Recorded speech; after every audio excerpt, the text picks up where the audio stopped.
Welcome to the Power Eastern Oregon podcast, where we celebrate the people and partnerships that make Eastern Oregon thrive. I'm your host, Paige, Marketing and Community Relations Coordinator at Oregon Trail Electric Cooperative, and today with us we have Ginger Savage, Executive Director of Crossroads Carnegie Art Center and Board Member of the Cultural Advocacy Coalition of Oregon. Ginger, welcome to the podcast. Well, thank you so much for having me. Yeah, happy to. I can't wait to get to know more about you and the stories and the community impact you're seeing through arts and culture. But before we kick that off, let's do our safety share. The summer months bring camping and outdoor fun, but it's so important to always be aware of wildfire risks and what we can do to avoid catastrophic wildfires that dramatically impact rural Eastern Oregon. So make sure to always look at the burn bans for your area and follow the drown, stir, and feel method to ensure your fire is out cold. You can visit otec.coop/wildfire for more safety and prevention tips. Ginger, anything to add to that? No, but we know this year is going to be high fire warnings, so make sure you do everything we can to prevent it. Absolutely. So let's get into it. Ginger, will you tell us a little bit about yourself and what first pulled you towards art and culture work? Well, Ginger Savage, I've been with Crossroads for 18 years as the executive director. And when they came to me with the idea of bringing me into arts and culture, it wasn't unusual. I have a business background. My degrees are in business and psychology and all those sorts of fun things. And I had been working in banking and in insurance. But it was this real rare opportunity. The Carnegie Library had completed its restoration, 6-year restoration in 2008. And they offered me basically the first full-time directorship of this brand new building that they had spent all this time and treasure to get together. And so I have not an artistic bone in my body. And so it was a real rare opportunity to work into a completely different sector and to use those skills that I had developed in the community, writing grants and being part of a volunteer team and being collaborative. And it's just been such a joy. And I have grown so much as a person in the last 18 years. Wow, that is awesome. So in sort of that community feel, what local tradition, venue, or community gathering place feels like home to you? I feel like I might have an inkling of the answer here, but well, who knows? For me personally, I love to do theater, and I just wish I had more time. But for Crossroads Mission, one of the things that sort of I inherited when I took the job was a program called Make It and Take It, and it is a Christmas kids craft event. And they would when Crossroads was in what people in Baker know as Glacier 45, the old Newburgh Highlander building. They did Make It and Take It all these years, and it would be the day of the Christmas parade in Baker, and then right before that, they would have this free or low-priced kids craft activity, so the kids would just boil out onto the streets to be able to participate in the Christmas parade. And so then when I took over the job and we're over in the Carnegie Library, I got to take part and take over that event. And over the years, we've moved it as part of Festival of Trees. And it's one of those things that I always tell the volunteer, in this case, our education coordinator who organizes the event, I have to do that because it is that point where I'm sitting at a table teaching kids how to do the love of craft that I learned from my mother. And it is like it fuels my tank for all the other things I do all year long. And so it's always part of Festival Trees on Saturday during family days. So make sure you come and bring your kids and do crafts. And we'll have a craft table at Oregon Trail Days in June. And then we do an event with the Interpretive Center called Haunting on the Hill. So we do Halloween crafts. So I get lots of chance to get to do crafts with kids. Oh, I love that. With 2 little ones myself, it's like that. It's awesome to hear someone else have such a passion for that. Let's talk about some community wins. So what project, event, or program are you most proud of from the past year? Well, we're really, really proud. So last year, it came to my attention, there was these notations and grants about America 250. Yeah. And I'm like, okay, I literally had to go look it up. And so, of course, this year is the 250th anniversary of the signing of the Declaration of Independence, our country's birthday. And as a kid, I remember the bicentennial, and I was at that really great age that it was so impactful to me. And so I got really excited about America 250.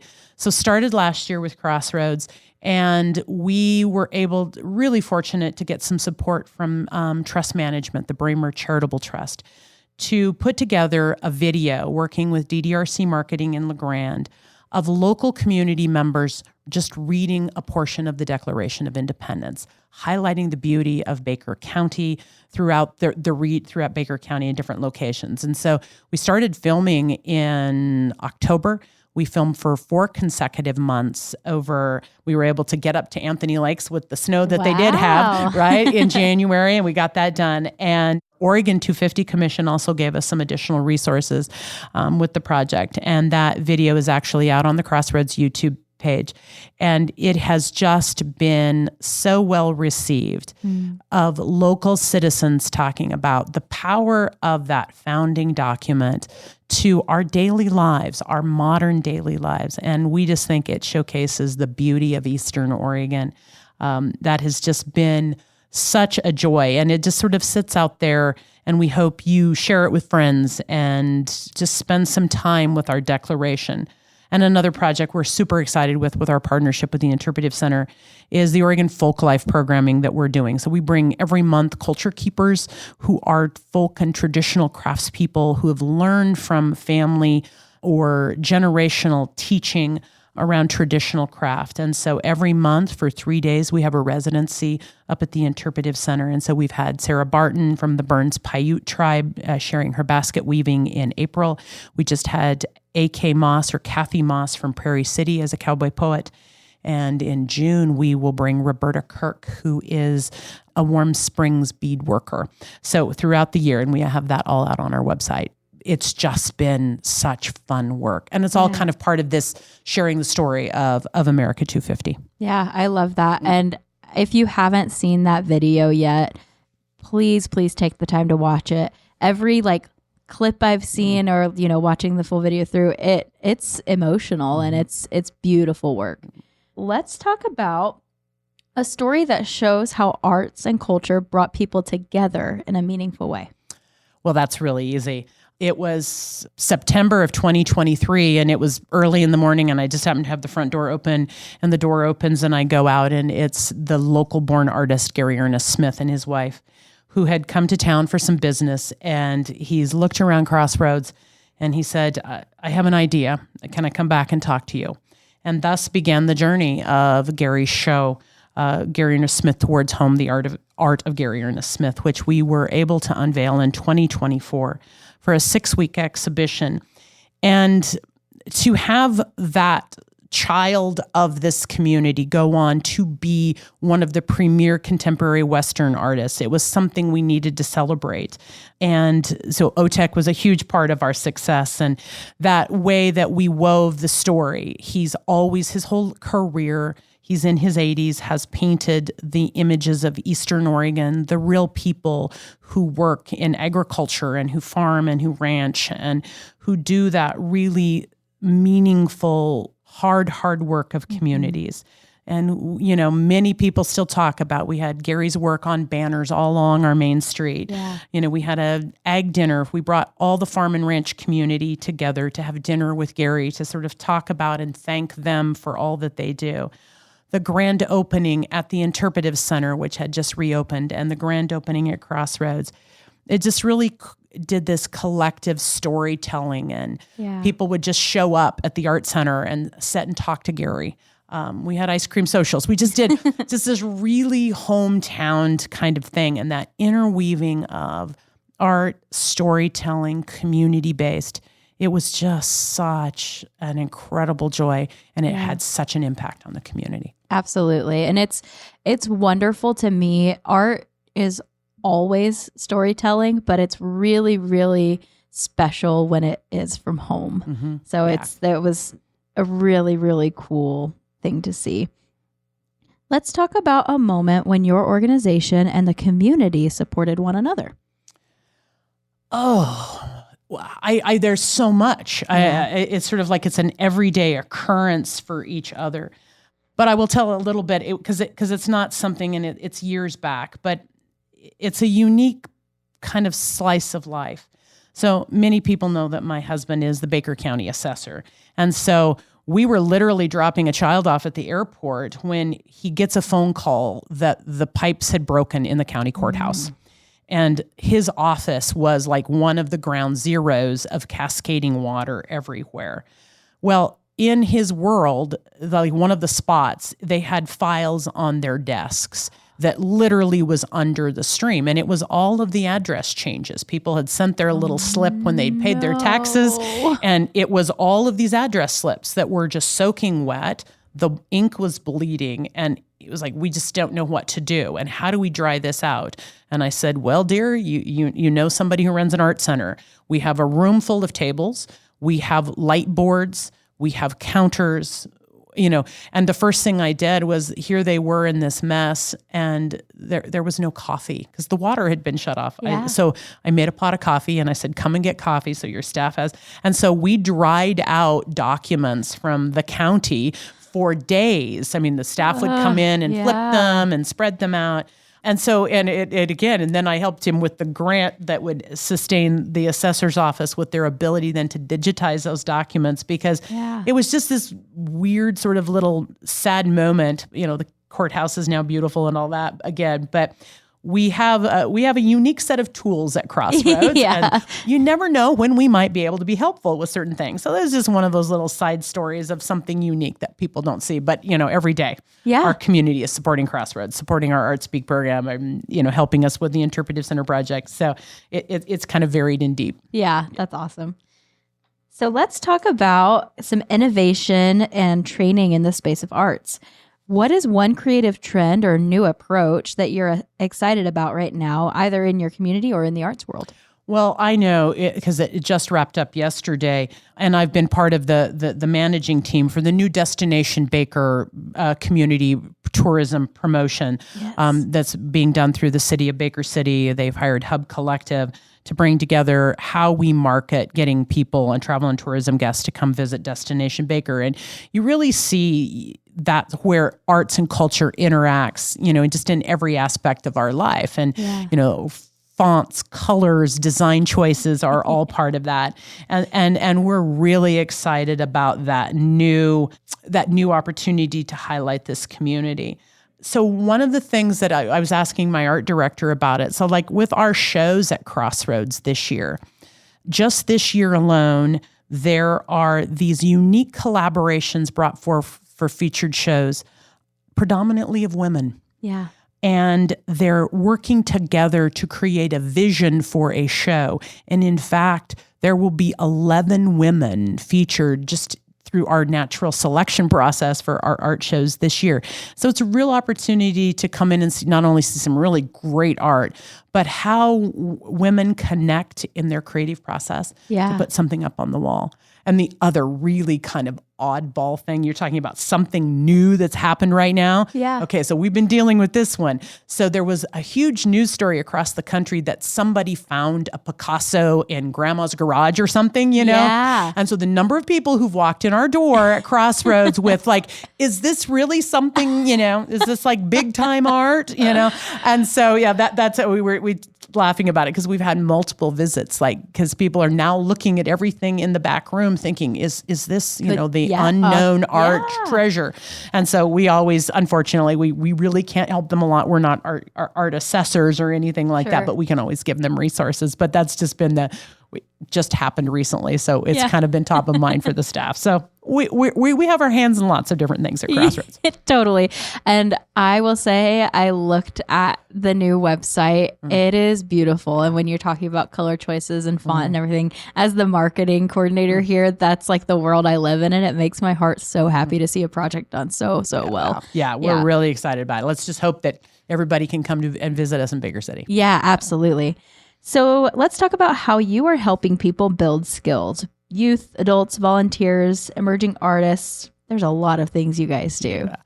So I always start at the beginning. In 1963, when this organization was sort of generally put together, the very first thing that happened was Sister Rose Lima. This is in our history. Sister Rose Lima was one of the nuns here in Baker City. Her the first class was Sister Rose Lima's watercolor class. It was like $2 a class. So, we have been doing classes and education programming since inception. And so I'm really blessed to have a fantastic education coordinator in Melody Shavs, who's really growing our programs. And so we kind of as Baker, so we do it all. We have youth classes, we have adult classes. and it's such a core part of our mission. So our class schedule, we now put it in every mailbox every quarter. We just had one go out. So if you have not got it, you need to talk to somebody in your household who might have thrown it away, but you should have gotten it. And so we also have those available online. We also have them at the Art Center. And that's everything that we offer in any one quarter. We have this beautiful pay what you can program that we're very excited about. So it's like, yeah, I'd take a class, Ginger, but my family budget just can't afford it. Well, you can either call, you can log in, you can enroll yourself, and you can pay what your budget allows. And it's like, we honor that. No scholarship form to be filled out, nothing like that. We just want you to take classes. We have a full set of pottery programs. We have art, watercolor. We have open studios. So those are kind of drop in, like, I want to do art classes, but I just don't have the capacity in my schedule to do, every Tuesday for 6 weeks. Well, we have drop-in classes when it works for you. We have programs for kids.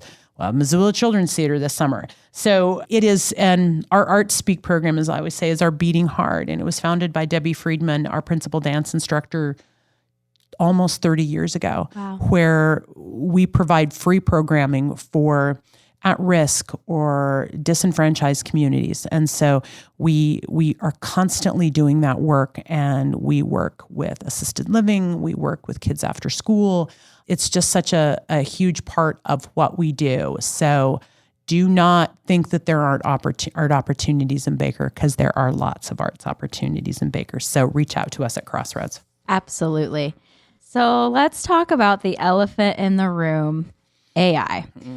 I am both a creative and a person who occasionally uses AI to help gain efficiencies so that I can have more time for creativity. So if you had to give one way you'd encourage people to embrace technological advances we're making without relying on AI to create for them, what would that be? Well, I think you're right. And again, it's like, so part of me is like, I'm sort of anti-AI in that, because it is too easy right now to take artists' hard, skilled-based knowledge and just sort of make my own, like, sad version of it. Yeah, but definitely. At the same time, I'm using AI, I can set and I can write my grant narrative with my 3,000 characters with spaces, and I can just write the story. I can tell the Crossroads story, and I can drop it over into AI and say, now collapse this, now, make sure my punctuation is great, and it's such a time saver. So using AI as a tool to assist our process does sort of free up the space to do that. But also just remember that there's a lot of artists in this region. And so instead of doing the easy, which is telling AI to make a flat, like my poster for my project. Yeah. The art's limited. Yeah. Will AI evolve? Potentially. But remember that there are talented people who that's their income. And we could go on and on, because it's complicated. It is, and it's deep, and like we have to start putting rules in place that no art will be accepted for an open show that is AI generated. Right?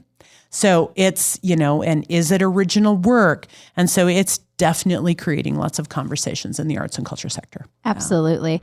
It's kind of interesting. I was at a conference not too long ago, and one of the projects that I have done for OTEC is a wildfire education song. Wrote the song, recorded it. We're working on an animation for it. Some wonderful things. And someone else submitted an AI generated song as one of the topics for submission. And it was just kind of this, I've always felt pretty passionate about AI generated artwork, but when it's your own lane of artwork, it feels not great. No. And it's the technology is such that, artists, I think, feel a little, ganged up on or anxious, because it can actually take your beautiful voice, just read it, and it can then just replicate. The AA can say, have Paige Witham sing, Queen, whatever, right? Yeah. And it's like, whoa, I didn't do that. I didn't authorize it. And so I definitely am seeing it in the news, lots of stuff. But it's also very, very much a reality with visual arts. And there is that difference between the use of digital tools with your own work versus just telling a prompt to to create me a painting. Yeah. And so, like I said, we find we're dealing with it daily anymore. And like poster contests and stuff like that. We really want kids to actually explore the pencil and the paper and doing the work and get the skills, and then it can be a tool to help us. Absolutely. So let's talk about partnerships. So what partnership or, can you snag out that's made a big difference in expanding participation or keeping programs going? Well, when you live in a small town, I always say I don't do anything without my partners, right? Yeah. I mean, it's just like everything we do. It's just staffing capacity, dollars, resources, volunteers, all of that. So like our partnership with the Interpretive Center, the National Historic Oregon Trail Interpretive Center, has really transformed Crossroads to a certain degree. It's allowed us to grow our budget. We operate the Lone Pine Mercantile up at the Interpretive Center, but it also allows us to support the Bureau of Land Management in arts, culture, heritage, and humanities up at the Interpretive Center, like the new Folk Life program. But like we're housed in the Carnegie Library that's owned by the city. So the city of Baker City is a huge part of it. Because we're in one of the historic structures of one of the grand historic buildings of Baker City in a town filled with lots of beautiful buildings, we naturally partner with all of our museums because they have the same challenges caring for old buildings and old collections and all that kind of stuff. So there's a passport program.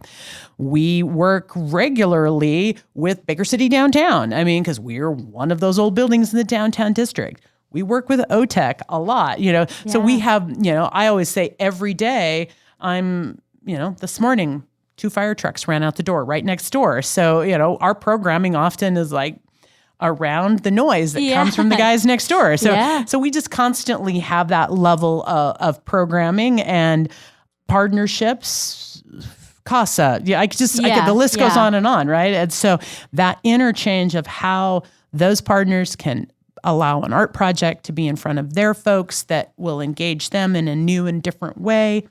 We're really blessed that we have so many amazing partners who will help support arts and culture. Yeah, that's something that I love about a lot of our communities, but living in Baker City specifically, it is. There's a partnership around every corner and everybody's happy to do it. Like it never feels like you're twisting someone's arm, which is really cool. Yeah, absolutely.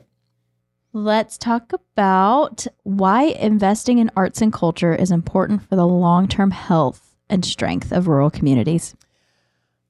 Oh, do we have 2 hours? I know. So the Crossroads story is an interesting one. We're like the oldest continuously operating art center east of the Cascades. And so arts and if you look at the lore of the history of this one rural community, at one point there were 3 opera houses in Baker. And I mean, and there's the Carnegie Library, and that great story about 5 women who wanted to bring couth and culture to the community, and Crossroads having been around for so long.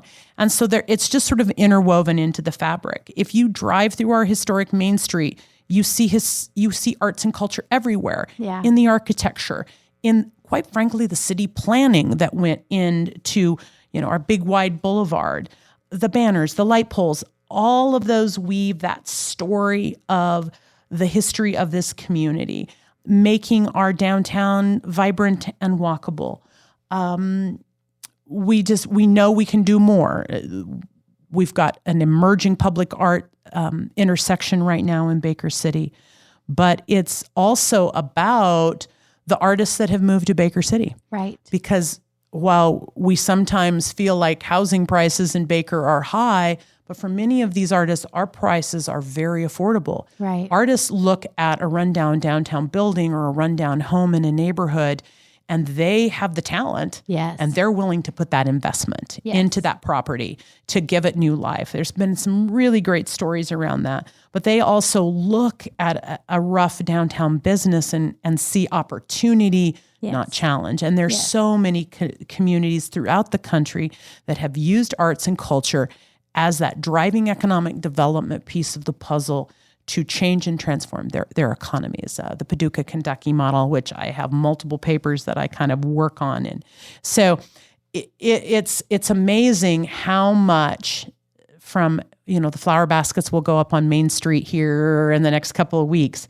Just adding flowers. Yeah. It makes you feel better. Yeah. It's that intersection of design and color. And so, I could go on and I could go on, but we don't have enough time. Yeah. So, but it is so important to all, to all communities that they embrace arts and culture. Absolutely. And like you say, it's a huge economic driving factor between both people living, relocating for an arts and culture environment, but also tourism.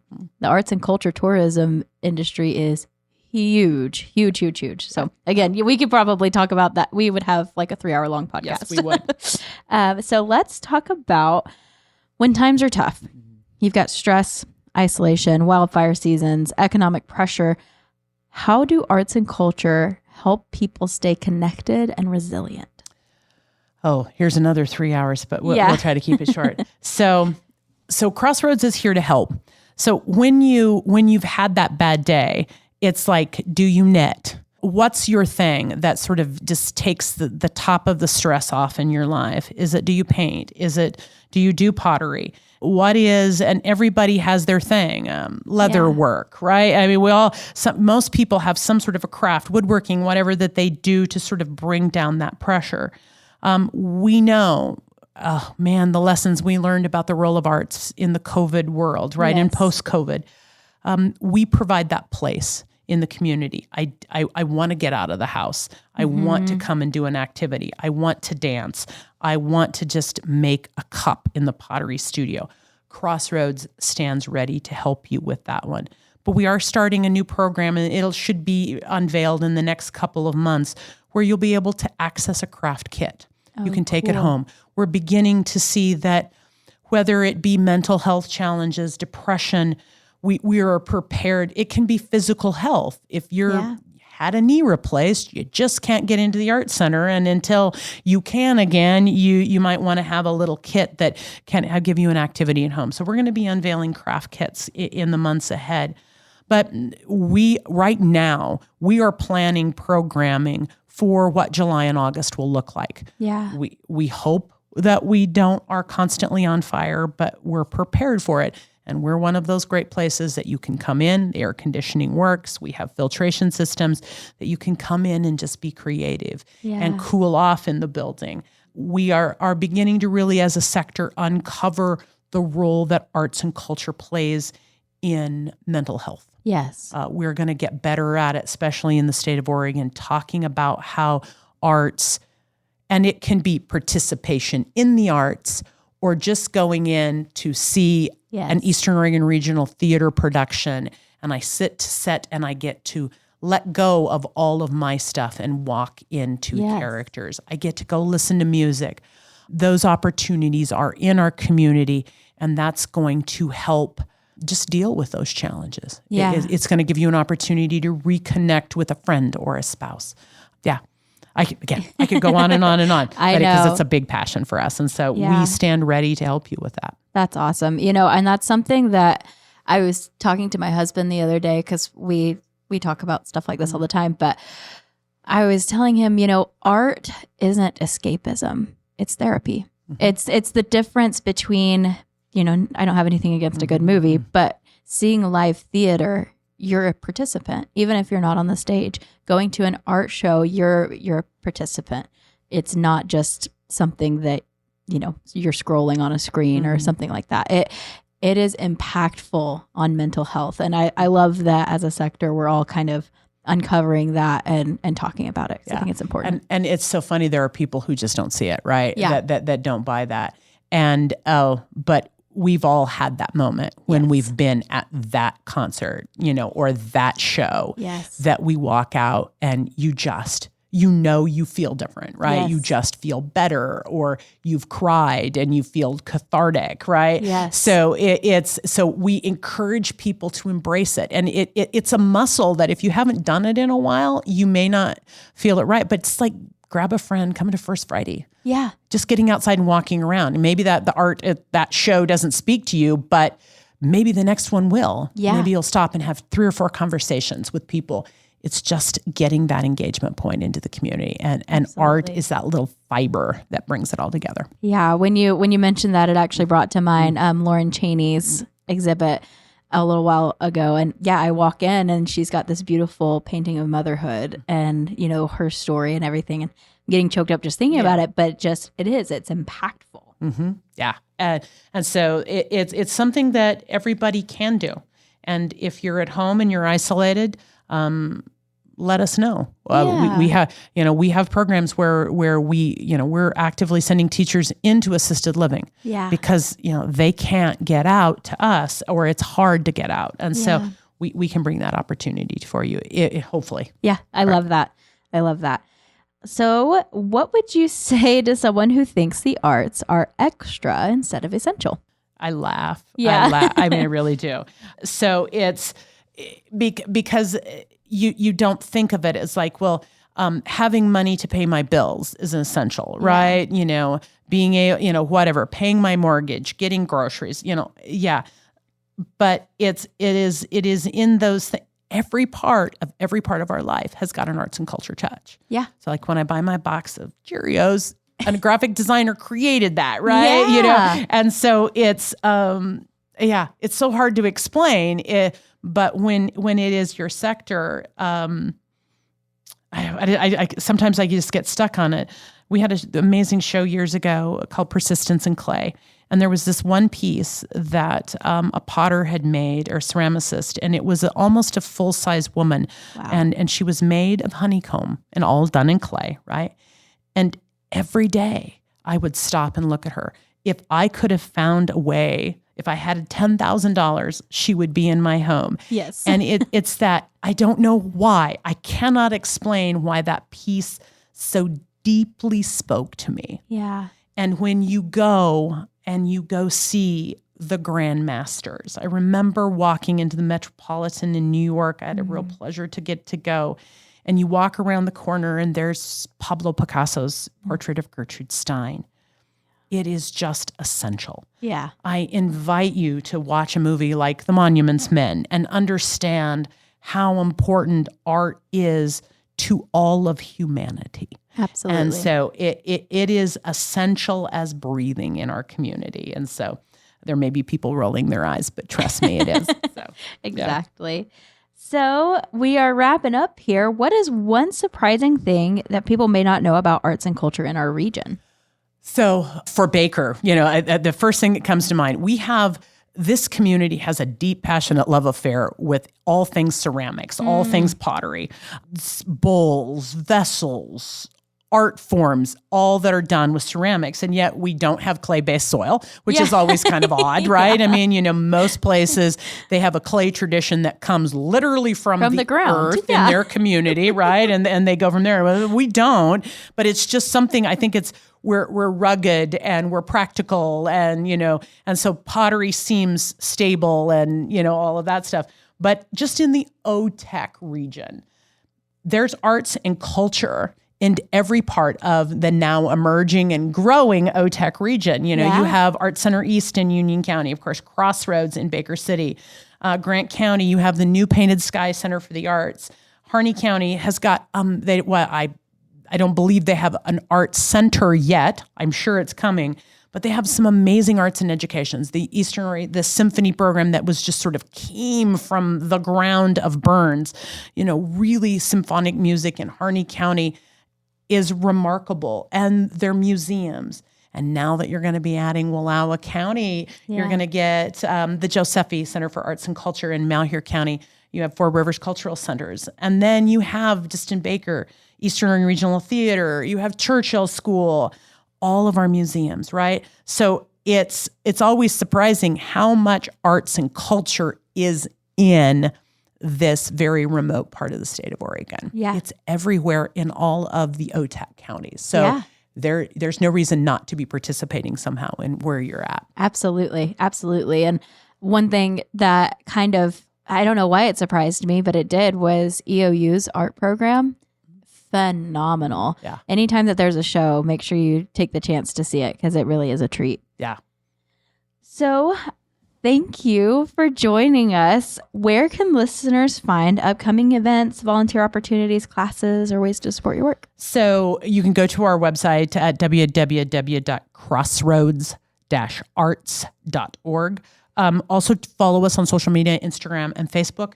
You can follow the Lone Pine Mercantile on social media and Facebook as well. There is the new website that we assisted the Interpretive Center with. It's www.NHOTIC, National Historic Oregon Trail Interpretive Center, NHOTEC as we call it, .com. And so that's where they're going to be listing all the activities up there. The class schedule just went out to every mailbox for our summer season. And, we will, if we get new opportunities, we always post them out on social media. And so those are sort of those ways, but connect, reach out to Eastern Oregon Regional Theater, go to Baker Heritage, find our museum partners, because most of your small town museums, Haines, Huntington, Halfway, Sumter will all open usually Memorial Day. Yeah. I know the Sumter Valley Railroad has got a massive milestone year this year. They're going to be doing lots of programming. So just make the point of following those organizations on social media, checking out their websites. That's going to be the easiest way to really start being connected. Let's see, Oregon Trail Days will be forthcoming down in Geyser Pullman Park, June 13th. Okay. I'm hoping that's the right day because I don't have it right in front of me. So it's that Saturday, whatever that is. Yeah. So there's so much to do, and we just really want people to engage in arts and culture. Yeah. And so find a friend and go out and explore. That's awesome. So we'll have several of those links in the bio of this episode. So take a second to go check those out, and we will talk at you next time at the Power of Eastern Oregon podcast.